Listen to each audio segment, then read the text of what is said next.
Marcel Khalife singing Rita with the words of Mahmoud Darwish. This is Democracy Now!, democracynow.org, the War and Peace Report. I'm Amy Goodman. As we turn back now to the escalating conflict between Russia and Georgia amidst reports of over 2,000 dead, 40,000 displaced, NATO Secretary General President Bush both condemning Russia's, quote, disproportionate use of force in Georgia. After 4 days of heavy fighting, Russian tanks are now approaching central Georgian cities away from the separatist regions of South Ossetia and Abkhazia. Russian officials say Georgia provoked the assault by attacking South Ossetia late last week, causing heavy civilian casualties. The Georgian president, Mikhail Saakashvili, told journalists he signed a ceasefire proposal Monday, but news reports indicate the fighting continues. Georgia is a close U.S. ally. Despite Russian objections, the U.S. has backed Georgia's bid to enter NATO. On Friday, at the Security Council, the United States and Britain appeared to back the Georgian invasion.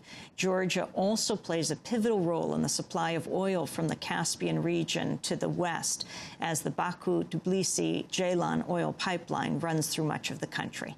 We're now joined on the telephone by retired Air Force Colonel Sam Gardner, who's been closely following the conflict. Welcome to Democracy Now! Good morning.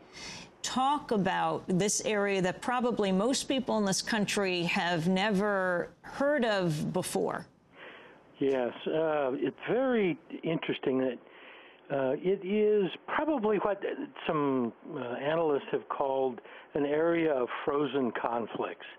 After the Soviet Union dissolved, there remained areas in which, despite the fact that new states were created, there were tensions. One of those is the Ossetia, or South Ossetia, which is where we've seen the fighting, and the other one inside Georgia is Abkhazia. There were agreements signed in the early 1990s that sort of solidified these as semi-independent territories.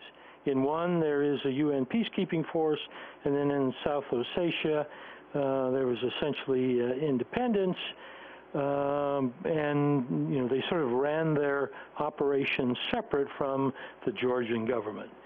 And then tensions began to increase over the past few months because the president of Georgia has promised to retake, his words, retake particularly South Ossetia. That was a problem because by now 90% of the Ossetians there were holders of Russian passports. They had voted to become part of the Russian Federation.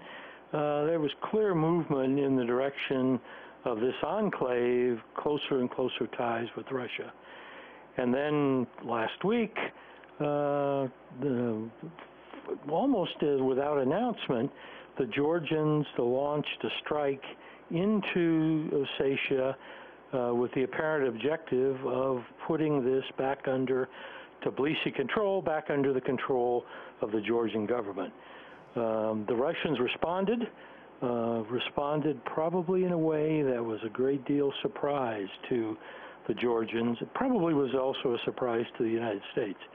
And as of this morning, the Georgians seem to have pulled out of South Ossetia, and the Russians have control of the capital city and are beginning to put in humanitarian aid. The one issue left up in the air has to do with the other enclave, Abkhazia. There was a small portion of that enclave that was controlled by the Georgians. It was called the Kodori Gorge.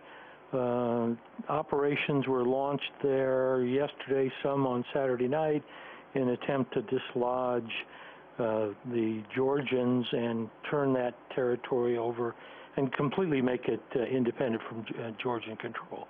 So this morning, the fighting seems to be waning, although there are reports of still airstrikes going on. It appears as if we have gotten through the heavy part of the fighting, but certainly not the important strategic consequences. Can you talk about the significance of this in terms of nuclear warfare and Russia?